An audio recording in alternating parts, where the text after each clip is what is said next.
la situation mondiale, le contexte qui englobe du coup notre belle opportunité de Corsair. Tout d'abord, je suis allé chercher cette belle image chez les Nations Unies d'ailleurs, qui montre un petit peu la chaîne de vie du plastique. Alors, on va pas la parcourir en entière parce qu'il y a trop de détails pour que ce soit pertinent, mais on a une première phase à gauche de production des matières premières, et on voit que en gros, ça devient 99% du pétrole. Ensuite, on a une phase au milieu de raffinement des produits et d'utilisation. Et puis ensuite, on a une dernière étape du cycle de vie qui est du coup la gestion des déchets, donc soit l'incinération, dont on reparlera dans des modules futurs. Le recyclage, évidemment, c'est le centre de notre sujet. Les décharges, donc dans la nature. Et évidemment, ça finit dans les rivières et dans la mer. En fait, ce qui est important ici pour nous de retenir, c'est que tout ce qui est emballage de produits de consommation, c'est 45% en fait. Et donc, c'est vraiment là où il y a le plus de travail à faire. Ensuite, ça va être pour les outils de construction, donc les matériaux de construction. Puis après, il y a le textile, etc. Juste pour qu'on ait déjà quelque chose de cohérent tous ensemble sur la chaîne de vie du plastique. Donc la pollution plastique, c'est facile parce qu'en fait, automatiquement, on a tous ces images qui nous viennent en tête. Et donc je les remets à chaque fois que je fais une présentation parce que même si on ne le voit pas dans notre jardin, c'est la vérité. Il y en a partout dans la planète, que ce soit dans la mer ou que ce soit dans les décharges. Et j'y suis allé moi-même dans les décharges à Bangkok et c'est, comme je le décrivais dans ma vidéo, c'est comme un désert de Sahara avec des dunes de plastique, d'ordures qui sont profondes de 20 mètres et qui montent jusqu'à 10, 12 mètres de hauteur. Donc c'est un vrai sujet. Et on ne s'est jamais vraiment posé la question, qu'est-ce qui se passe quand je mets mes déchets dans la poubelle? Où est-ce que ça va vraiment? Donc, comme j'ai montré cette photo du plastique dans la mer, il y a un premier point qui est facile pour tous de retenir, c'est qu'il y a des continents entiers de plastique, des îles de plastique. Il y en a plus de 7 dans le monde. Et la plus grande qui est dans le Pacifique, en fait, elle fait 3 fois la France. Et elle n'est pas profonde, c'est-à-dire qu'on ne peut pas marcher dessus. Donc ça, c'est quelque chose dont on a tous entendu parler. J'ai fait un petit peu de recherche dessus. Voilà, le plus grand continent de plastique qui est dans le Pacifique, il fait 3 fois la France. Alors pourquoi? C'est parce qu'il y a des courants, comme des autoroutes avec les courants dans les mers. Et donc du coup, les ordures de toute l'Asie, de toute l'Amérique tournent pour ensuite s'agglutiner au centre d'un vortex, hein, au cas où vous n'étiez pas au courant de pourquoi il y a ces îles qui se forment. Donc la pollution en mer, où est-ce qu'on en est? Il y a une fondation qui s'appelle la Fondation Ellen MacArthur qui fait beaucoup de recherches et de travail sur la pollution du plastique, qui font un super travail d'ailleurs, d'après ce que j'ai vu. Et leurs recherches montrent, et ça a été communément accepté et partagé dans la presse, qu'au rythme où on va aujourd'hui, dans la mer, il y aura plus de plastique que de poissons en 2050. Et ça, c'est en masse, en poids. Il y aura plus de plastique que de poissons dans la mer, dans les océans, en 2050. 2050, c'est dans cette vie. Donc ça, c'est encore un fait qui est facile à retenir en fait. C'est que bah, bientôt, il y aura plus de plastique que de poissons. Et l'océan est grand. Donc ça nous donne quand même aussi un élément de comparaison de là où on en est vraiment. Cette slide, vous l'avez déjà vue dans les présentations que j'ai données, les présentations publiques sur l'opportunité, mais elle est très importante parce que tout d'abord, elle montre une courbe exponentielle et elle décrit la production de plastique année par année. Donc on voit que ça a commencé les années 1950. Et là, cette étude, elle a fini en 2019. Donc, chaque année, on voit qu'on produit de plus en plus de nouveaux plastiques.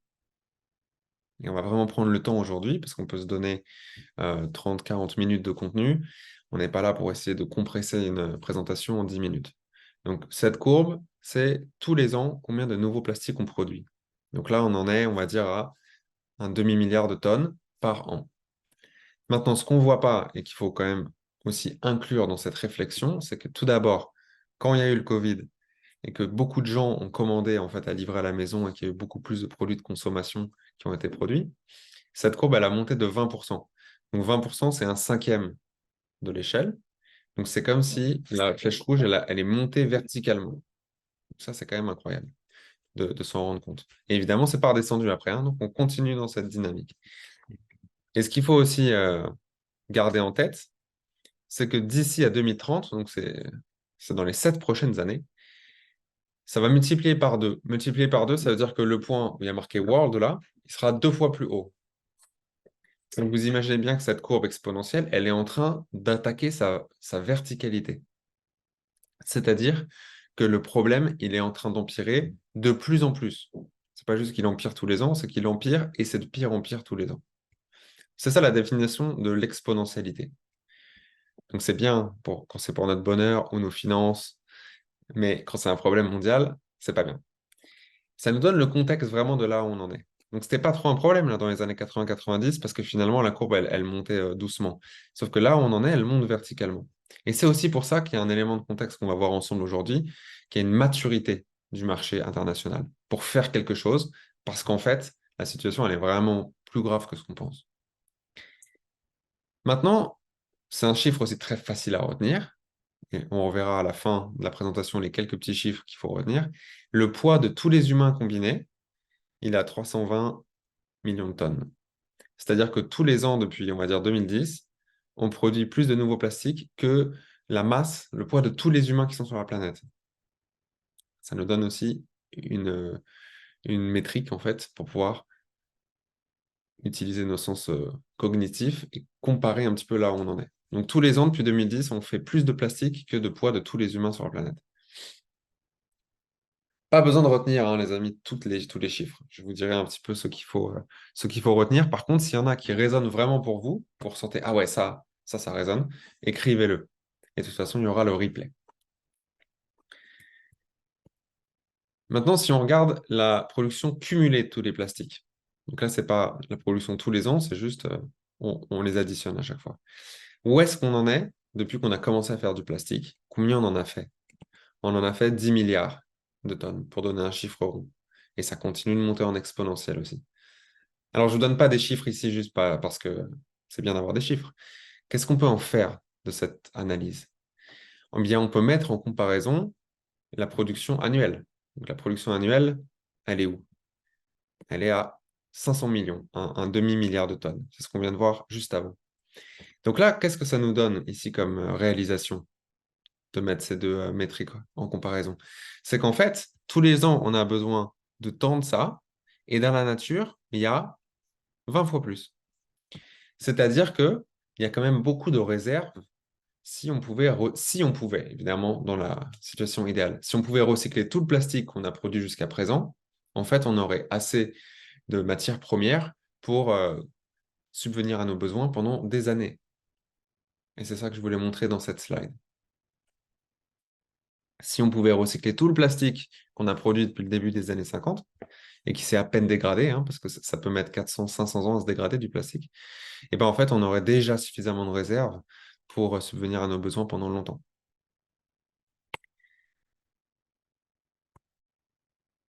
Alors, maintenant, parlons un peu de recyclage. Là, je vais vous montrer cette étude qui est la plus optimiste de toutes celles que j'ai trouvées sur Internet. La plus optimiste, elle montre 20% de recyclé. Et la plupart, elles montrent jusqu'à beaucoup moins, jusqu'à 10%, 8%. Donc évidemment, c'est des chiffres qui sont quand même assez difficiles à obtenir dans la réalité des choses, parce qu'il y a plein de pays, tout le monde trace les données de façon différente, tout le monde catégorise le recyclage de façon différente. Mais quand même, j'ai rien trouvé qui dit qu'on recycle plus de 20% du plastique. En vérité, je pense que moi, personnellement, c'est mon opinion, on est plutôt autour de 8 à 10% mondial. Et ça, c'était en 2015 qu'ils envisageaient ça. Donc, je ne sais pas pourquoi ils étaient aussi biaisés et qu'ils étaient aussi au-delà de toutes les autres estimations, mais la vérité, c'est que la plupart du plastique, là on le voit, c'est un peu moins de 60%, elle finit dans la nature. Dans la nature, dans les rivières, dans la mer, sur la terre. Sur la terre, c'est un peu moins embêtant parce qu'on peut aller la chercher. Dans la mer, c'est éparpillé, c'est plus difficile. On va en reparler. Et là, on voit en rouge quelque chose qui dit incinérer. Incinérer, c'est pas le but de la présentation d'aujourd'hui, c'est la semaine prochaine, on va parler des technologies de recyclage. Ça semble être quand même quelque chose qui est beaucoup utilisé. Donc le recyclage, l'incinération, et c'est parti dans la nature. Donc maintenant, si on se demandait, il est où tout ce plastique? Celui qui est produit. je ne vais pas vous emmener dans l'analyse de ce graphique, mais je vais vous donner directement les, euh, les résultats. Aujourd'hui, par rapport à tout le plastique qu'on a produit depuis le début des années 50, en fait, il y en a 60% qui est dans la nature aujourd'hui. Il y en a eu à peu près 10% qui a été brûlé. Et il n'y en a que 1,2% qui a été recyclé et qu'on utilise toujours. Il n'y en a que 1,2% qui a été recyclé et qu'on utilise toujours. Donc en fait, on est au début de l'histoire du recyclage de plastique. Et il y en a 30% qui est toujours en usage. Et pourquoi ce chiffre il est aussi gros? Bah, c'est parce qu'on en a produit de plus en plus du plastique, comme vous avez vu. Donc du coup, celui qu'on a produit les dernières 5 années, c'est beaucoup, finalement, par rapport à ce qu'on faisait dans les années 50. OK? Donc, pareil, pas besoin d'apprendre ça par cœur. Par contre, c'est bien de l'avoir dans un coin de sa tête. Finalement, par rapport à tout le plastique qu'on a fait depuis les années 50, il n'y en a que un peu plus de 1% qui a été recyclé et qu'on utilise toujours. En fait, c'est rien du tout.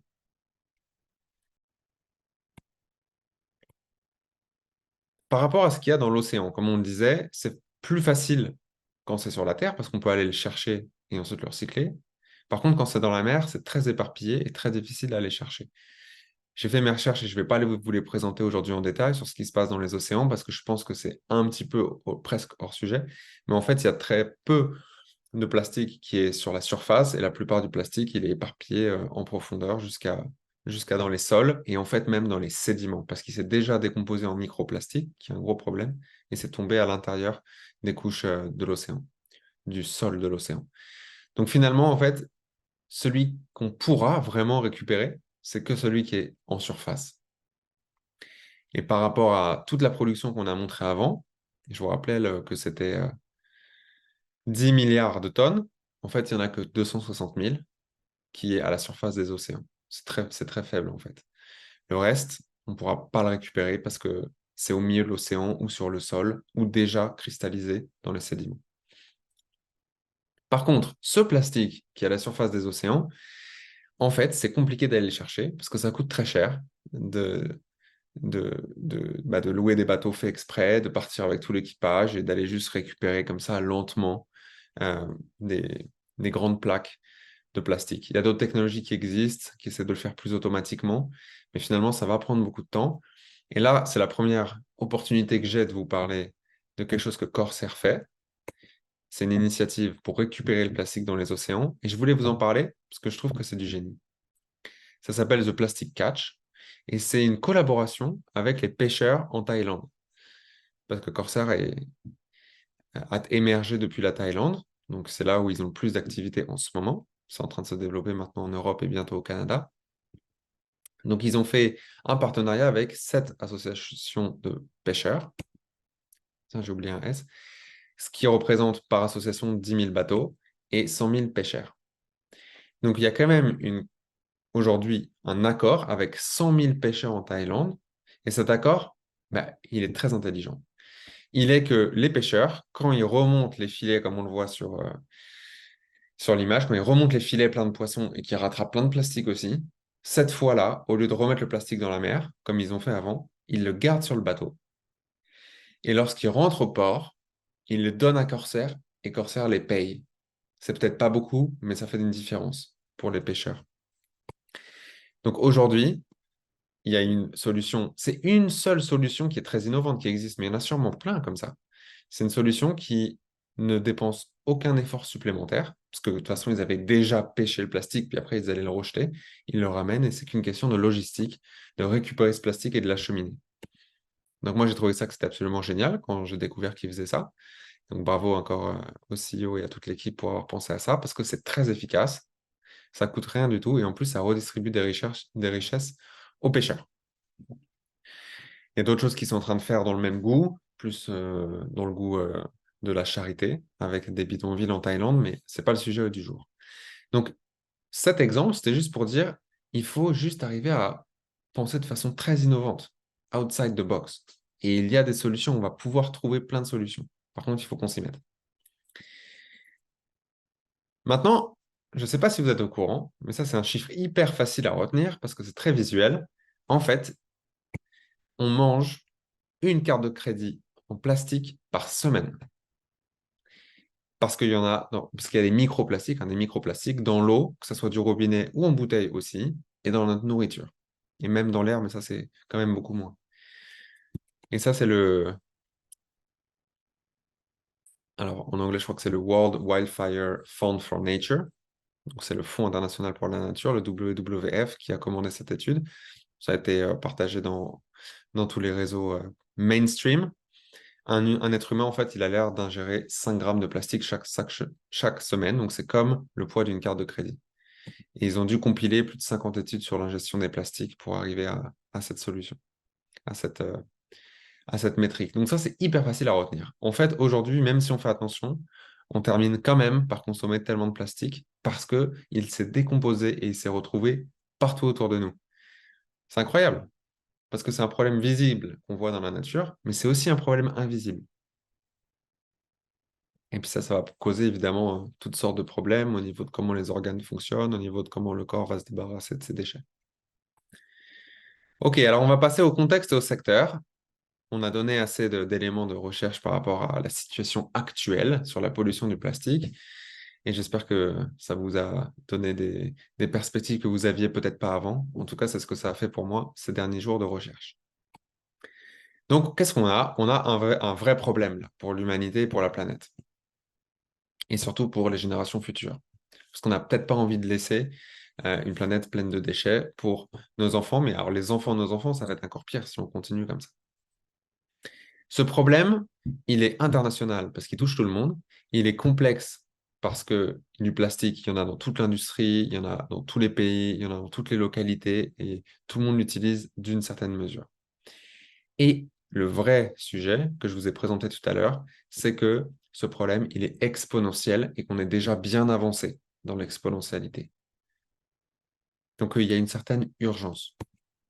Le paradigme actuel, avant le focus sur le recyclage des dernières années, c'était on se débarrasse de ces déchets, soit sur mon territoire, je mets dans les décharges, je l'enterre ou je le brûle, soit chez le voisin. Et à un moment donné, et ça c'est un historique qu'on ne va pas revoir ensemble parce qu'il est assez long, mais finalement on n'était pas au courant, mais les États-Unis et tous les pays d'Europe, y compris la France, pendant longtemps, ils ont envoyé des containers de déchets plastiques comprimés en Asie, aux Philippines, en Chine, en Inde. Et on les payait pour récupérer nos merdes. Et ensuite, là, c'est seulement ces dernières années qu'ils ont commencé à dire, en fait, nous, ça vaut plus le coup ce que vous nous payez, on n'en veut plus de vos déchets. Et donc maintenant, évidemment, il faut trouver quelque chose pour gérer ces déchets. Donc aujourd'hui, c'est soit brûler, soit jeter, et c'est très, très, très faible en termes de recyclage. On l'a vu tout à l'heure. Évidemment, c'est en train de changer et c'est super. Les politiques mondiales, bah, ça dépend si on a un pays développé ou un pays en voie de développement, parce qu'évidemment, on n'a pas la priorité de gérer le plastique et la pollution quand on est en voie de développement. Mais en fait, pour tout le monde, il y a une urgence qui demande un passage à l'action. Et donc, c'est pour ça que l'opportunité, elle est aussi bonne aujourd'hui. Alors, regardons un petit peu ce qui se passe de ce côté-là, sur le point de vue politique. L'ONU met la pression de plus en plus en parlant. En fait, l'ONU, c'est un organisme politique, évidemment. Et vous avez vu avant cette vidéo, là, avant cette présentation, la petite vidéo de l'ONU qui disait bien, et ça, je veux bien le répéter pour tout le monde, qui disait bien, pour faire quelque chose d'efficace sur le problème du plastique, il faut qu'on en consomme moins. Donc, il faut vraiment qu'on change nos habitudes, qu'on trouve des solutions de remplacement, qu'on consomme moins, qu'on pollue moins. Et aussi, qu'on nettoie la pollution qu'on a déjà créée. C'est les deux en même temps. Et souvent, quand je parle de cette opportunité, on me dit, ouais, mais là, tu veux juste recycler du plastique, mais en fait, le vrai problème, ben, c'est de changer les mentalités pour qu'on arrête d'en utiliser autant. Oui, c'est vrai. Ça, personne ne le discute. Maintenant, Corsair et ce qu'on fait tous ensemble ici, ça participe d'une certaine mesure à l'éveil des consciences parce qu'on parle du sujet, mais le cœur du sujet, c'est le recyclage. C'est pas de changer les habitudes des gens. Il y a plein d'autres associations et plein d'autres plateformes pour travailler là-dessus. Donc oui, pour solutionner le plastique, il faut faire les deux, changer nos habitudes et recycler. Aujourd'hui, on va se focaliser avec notre groupe et notre retraite et Corsair sur la partie recyclage. Donc l'ONU met la pression de plus en plus, surtout depuis 2022, en mars, parce qu'ils ont réuni 175 pays qui font partie des Nations Unies à Nairobi au Kenya, et ils ont voté ensemble une résolution vraiment historique parce que c'était la première d'implémenter des accords internationaux avec des lois juridiquement contraignantes, c'est-à-dire qui vont faire changer et bouger les choses, avec des amendes, avec des mécanismes de surveillance pour la pollution dans les pays, etc., etc. D'ici 2024. Donc on est vraiment là dans la ligne temporelle qui est en train de se manifester. C'est pas dans 10 ans, on a promis que. En fait, c'est déjà maintenant, et c'est pour ça que l'opportunité elle est aussi bonne. Donc tous ces pays, ils se sont dit, OK, on est obligé de faire quelque chose à cause de l'urgence de la situation. Et ça, c'est génial parce que finalement, notre opportunité là, de travail avec Corsair, elle est poussée par les politiques et la réglementation. Et ça, c'est super en fait. Qu'est-ce qu'ils disent dans l'article que je voulais vous partager? Le passage à une économie circulaire. Donc ça, c'est quand même le cœur du sujet. Rendre l'économie du plastique circulaire, c'est-à-dire qu'on recycle tout ce qu'on fait et on le réutilise. Si on passait à une économie circulaire, on pourrait réduire de plus de 80% le volume de plastique qui rentre dans les océans d'ici à 2040. Donc 2040, c'est quand même demain. Et puis ensuite, ils ont aussi d'autres métriques qu'ils ont mis en place. Donc l'économie circulaire du plastique, c'est le grand sujet. Et on doit passer à une économie circulaire du plastique parce que c'est le cas pour le métal, pour le papier, pour le verre, etc., mais pas pour le plastique. Alors qu'en fait, techniquement, on peut. On ne l'a pas fait parce que ce n'était pas obligatoire. Mais en fait, techniquement, on peut. Donc, ça va se produire parce que c'est la seule solution, qu'on passe à une économie circulaire.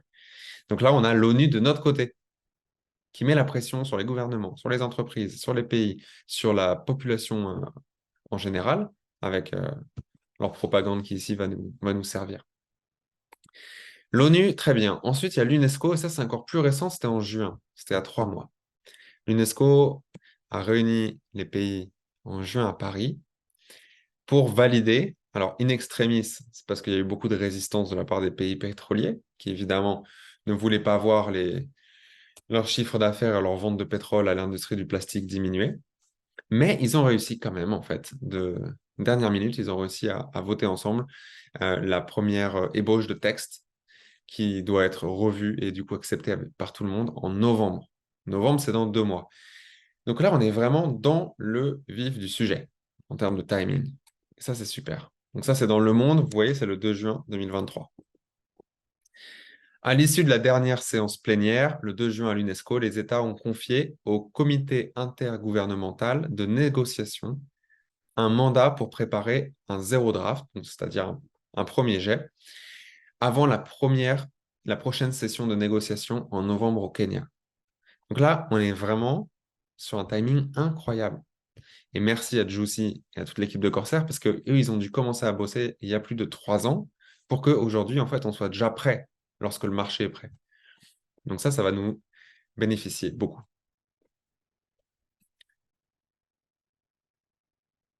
OK. Les réglementations, elles viennent d'Europe. Je l'avais déjà partagé dans les vidéos de présentation. Depuis 2021, l'objectif a été fixé qu'à partir de 2030, il doit y avoir 30% de matières premières recyclées quand on fait du nouveau plastique. Et ça, en fait, c'est ce qui met la vraie pression pour vendre de l'huile de recyclage. Parce que c'est bien de dire qu'on va créer tout le plastique avec 30% de recyclé, mais il faut les trouver, ces 30% de recyclé. Et donc ça, c'est la bonne opportunité pour la partie industrielle de Corsair. 2050, ils disent qu'ils veulent passer à 100%. Et là, on ne va pas s'arrêter parce que le temps passe. Mais ce qui est intéressant, c'est que la Commission européenne, elle estime qu'en fait, l'Union européenne, elle perd 100 milliards d'euros chaque année parce qu'ils ne recyclent pas. Donc évidemment, quand les politiques font jouer des chiffres comme ça, c'est pour justifier qu'on va se focaliser sur le sujet. Ah ouais, on perd 100 millions d'euros chaque année. Ok, ben voilà une raison qui pousse vraiment à l'action et pas la conscience. Il faut qu'on nettoie l'environnement parce que c'est dégueulasse ce qu'on fait. Il y a quelque chose ici de chiffré. 800 € d'amende la tonne pour du plastique pas recyclé. C'est ce que la Commission européenne a déjà voté et ça, c'est en activité. C'est très cher hein, pour des matériaux comme du plastique. Et là, on peut se dire, oh, c'est encore une amende, ils vont la coller à personne. Ah bon? Parce qu'en 2021, ça, je l'ai découvert hier, je n'étais pas au courant, En fait, la plupart des pays européens, ils ont déjà payé des grosses sommes. Les pays en sombre, Allemagne, France, Luxembourg, Italie, ils ont payé plus de 500 millions d'euros. Déjà payé. La première année que c'est rentré en vigueur. Et puis les autres pays, entre 100 et 500 millions. Quand on est un pays pauvre aussi, on nous a réduit la... Enfin, un pays pauvre, un pays qui a plus de difficultés, on paye un peu moins d'amendes. Et ça a récolté déjà 6 milliards d'euros en 2021. Alors oui, l'Union européenne, elle n'a pas utilisé ces 6 milliards pour aller nettoyer du plastique. Par contre, elle a mis la pression à ces États et elle a récupéré du budget pour en faire ce qu'elle veut. Je ne sais pas trop ce qu'ils en ont fait, ces 6 milliards, mais quand même, la première année que c'est passé en vigueur, il y a eu 6 milliards d'euros qui ont été payés en amende par les pays à l'Union européenne. C'est significatif, ça, parce que ça va vraiment mettre la pression sur tous les pays pour qu'ils atteignent leurs objectifs de recyclage. Sinon, ils doivent payer des sommes astronomiques à la Commission européenne. Vous savez, ça, c'est 4% du budget de l'Union européenne. Ce n'est pas un micro-pourcentage. 4% du budget de l'Union européenne vient du fait que les pays payent des taxes plastiques, pas pour recycler du nouveau plastique, juste pour se faire punir, parce qu'ils ne sont pas au niveau de la réglementation. La France, parce qu'on est français, nous, dans ce groupe, elle a payé 1,2 milliard d'euros. C'est énorme, 1,2 milliard d'euros. Avec la même taxe dont on parlait tout à l'heure, les 80 centimes par kilo de plastique non recyclé. 1,5 milliard de tonnes de plastique. Donc, encore une fois, c'était pour vous faire euh, réaliser qu'on est en plein dedans. C'est pas, ouais, dans 3 4 ans, ça va se faire. C'est déjà maintenant, en fait. Et donc, l'opportunité, elle est belle pour nous. Allez, on va terminer avec le crédit plastique. Le crédit plastique, c'est un nouveau concept pour tout le monde. Il faut bien que tout le monde ait compris ce que c'est parce que c'est le cœur du sujet du CSR. Un crédit plastique, c'est un certificat qu'on peut transférer, donc qui a une valeur intrinsèque propre, et elle représente la collecte d'un poids spécifié de déchets plastiques recyclés. Dans le cas de Corsair, c'est 100 grammes de plastique égale un token. Et ce plastique, c'est du plastique qui aurait fini dans la nature s'il n'avait pas été recyclé. Donc le crédit plastique, c'est une unité qu'on peut transférer à quelqu'un d'autre qui a une valeur intrinsèque d'un poids de plastique recyclé. Donc là, je vais m'arrêter dessus 2 secondes parce que je sais qu'il y a plein de personnes d'entre vous qui sont déjà un petit peu en avance de phase sur notre retraite et qui commencent déjà à en parler aux gens, etc. Des fois, surtout si la personne elle n'est pas trop à l'aise avec tout ce qui est blockchain et crypto, on peut se dire c'est quoi ce token? C'est quoi ce token qui va valoir plus d'argent sur le marché? Ce token CSR, et on fera toute une session dessus, c'est du plastique recyclé. Donc moi, dans mon wallet, j'ai 1 million de CSR. En fait, ce que j'ai, moi, c'est 100 tonnes de plastique qui a été recyclé. C'est ça que j'ai, moi, que je vais pouvoir vendre à quelqu'un. J'ai du plastique qui a déjà été recyclé. Donc un crédit plastique, c'est ça. C'est l'appareil qui permet de payer quelqu'un d'autre pour recycler du plastique. Il faut que ça soit mesurable, traçable, vérifiable. Donc, il faut qu'il y ait de l'audit et de la sécurité. C'est pour ça qu'on va utiliser la blockchain. On fera une session dessus. Permettre aux entreprises de compenser leur empreinte plastique. Ça, c'est le cœur du sujet. C'est les clients du CSR. Et devenir neutre en plastique en éliminant de la nature au moins autant de déchets plastiques qu'elles en utilisent. Évidemment, si on veut nettoyer la nature, il va falloir retirer plus de plastique qu'on en rajoute. Et ça, c'est quelque chose, je pense, qu'on peut très facilement argumenter auprès des entreprises. Ça coûte pas cher, autant retirer plus de plastique que ce qu'on en a mis. C'est ce que j'ai fait moi avec mon entreprise. Les pollueurs le disent, alors ça, c'est quand même majeur. Parce que si Danone, Nestlé, Tetra Pak, Unilever, PepsiCo, Microsoft, si ces gens-là, ils disent publiquement, oui, oui, c'est bien le crédit plastique la solution, c'est que ça va se faire. Parce que c'est eux qui ont, on va dire, le pouvoir économique et l'influence pour ralentir un projet ou le faire accélérer au niveau du plastique, hein, parce que c'est eux qui polluent. Donc si les grands pollueurs, ils disent, oui, oui, il est évident que c'est le crédit plastique la solution, c'est parce que eux, en fait, ils ont un intérêt pour que ça soit ça la solution. Eux, ils n'ont pas envie d'aller nettoyer le plastique qu'ils ont mis dans l'environnement. Par contre, ils ont de l'argent ça ne les dérange pas de payer quelqu'un d'autre pour qu'il retire ce plastique. Mais tout de même, quand on a l'ONU, l'UNESCO, l'Union européenne et tous les pollueurs de notre côté, on peut se dire qu'il va se passer quelque chose dans notre sens, dans le sens du crédit plastique. Et en plus de ça, il parle précisément du recyclage chimique, chemicals recycling, et ça, on va comprendre vraiment ce que c'est dans le prochain module. Concluons ensemble. Tout d'abord, avant qu'on conclue, j'avais oublié, j'avais encore cette slide. Si on fait des prévisions à moyen terme, là on a vu où est-ce qu'on est aujourd'hui. Regardons les prévisions à moyen terme. En fait, c'est évident qu'à un moment donné, il va falloir faire payer tout le monde pour nettoyer un peu de plastique de l'environnement. Tous les individuels, nous, toutes les entreprises et tous les États. Et là, on a vraiment une chance de retirer vraiment du plastique de l'environnement. Et ça, c'est en même temps qu'on arrête d'en produire. Donc, il va y avoir une politique qui est généralisée dans les prochaines années pour se dédouaner de la pollution plastique et vraiment participer. Parce qu'en fait, il n'y a pas le choix. Il y a tellement de plastique qu'il faut que tout le monde s'y mette. Il faut que tout le monde fasse un petit peu et qu'il y en a qui fassent beaucoup.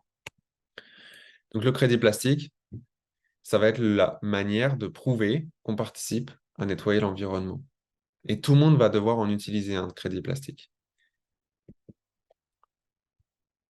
Et les processus et les technologies, pour que ça soit possible d'utiliser un crédit plastique dans le monde entier, ben ça se définit maintenant. Et ce qui est génial, c'est que Corsair, ils ont été pionniers, ils se sont mis en avance de phase là-dessus.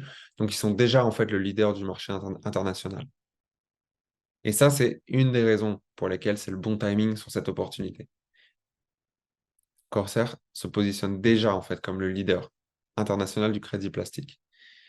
Donc, ils vont le rester et surtout, ils vont grandir énormément. Donc, c'est une question de timing. Allez, on récapitule et après, on peut faire un peu de questions-réponses parce qu'il nous reste 15 minutes. J'ai un petit peu dépassé, mais bon, j'ai fait au mieux. Au niveau de la pollution, qu'est-ce que vous pouvez retenir de façon très facile? Premièrement, on mange une carte de crédit plastique par semaine en termes de poids de plastique. Ça, c'est super facile à retenir. Deuxièmement, on a un problème qui est exponentiel. C'est difficile de dessiner une courbe à quelqu'un si on lui parle. Par contre, en fait, ce qu'on peut dire, c'est que on a doublé la production ces 20 dernières années, depuis 1950. Donc, on a fait autant de plastique ces 20 dernières années que toute l'histoire avant. Et ça va encore doubler d'ici à 7 ans. Donc, en fait, on en produit de plus en plus et de plus en plus vite. On a un problème qui accélère, ce qui va forcer la convergence vers des solutions. Et puis, en 2050, si on continue, il y aura plus de plastique que de poissons. Pareil.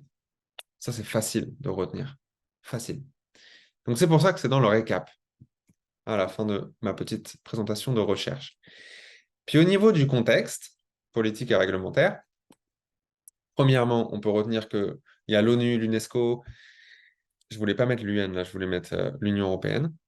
Je suis allé un petit peu vite. Donc, les grands organismes politiques qui ont le pouvoir de mettre la pression sur les entreprises et sur les États, eux, mettent la pression pour faire quelque chose sur le plastique. Donc ça, c'est super parce que ce courant nous porte positivement. Deuxième point, la France a déjà payé 1,2 milliard d'euros. Et on verra bien cette année, quand les chiffres sortent, combien ils ont payé pour l'année dernière. Bizarrement, je ne l'ai pas trouvé, ce chiffre. Là, j'ai cherché combien ils ont payé, en fait, en 2022, ou plutôt en 2023 pour 2022, et je n'ai pas trouvé. Et je ne sais pas si c'est parce qu'ils ont supprimé, du coup, l'information du circuit public, mais c'est certain que ça va être du même ordre de grandeur. J'ai fait des recherches, c'est prévu que pour encore jusqu'à 2027, la France paiera au moins 1 milliard par an, parce que ça met longtemps à pouvoir atteindre les objectifs de recyclage. La Finlande s'est pris aussi un avertissement. C'est pour ça d'ailleurs qu'on a ouvert les portes à Juicy et à Corsair pour qu'ils installent leur usine de recyclage en Finlande. Donc ça nous aide énormément en fait, ce genre de contexte. Et puis le dernier point, c'est que le crédit plastique, c'est une vraie solution. On a vu ensemble ce que c'était, et puis ça va s'infuser en vous de plus en plus. C'est quoi vraiment le crédit plastique? Et pourquoi du coup c'est vraiment génial ce qu'on fait avec Corsair et avec le CSR? Parce qu'on est pionnier au bon moment et ça va devenir le plus gros du marché. Donc voilà pour le petit récap qui vous aide à digérer un petit peu tout ce qu'on a vu avant. On mange une carte de crédit par semaine, il y aura plus de plastique que de poissons dans les océans en 2050 et on produit de plus en plus vite du plastique, ça va doubler encore en 7 ans. alors qu'on a mis depuis 2050, depuis 1950 pour arriver là où on en est aujourd'hui. Et au niveau du contexte qui nous entoure, il y a la pression positive en notre faveur de l'ONU, de l'UNESCO et de l'Union européenne. La France a déjà payé 1,2 milliard d'euros en 2021 et toute l'Union européenne a payé 6 milliards. Et le crédit plastique, c'est une vraie solution qui va permettre que tout le monde nettoie un petit peu et certaines personnes nettoient plus. Voilà donc pour la conclusion. Il y a une grosse opportunité parce qu'il y a un gros problème et surtout, il y a une maturité du marché et des acteurs pour passer à l'action. Donc là, c'est ça que je voulais caractériser comme étant le bon timing. C'est le bon timing. Voilà les amis,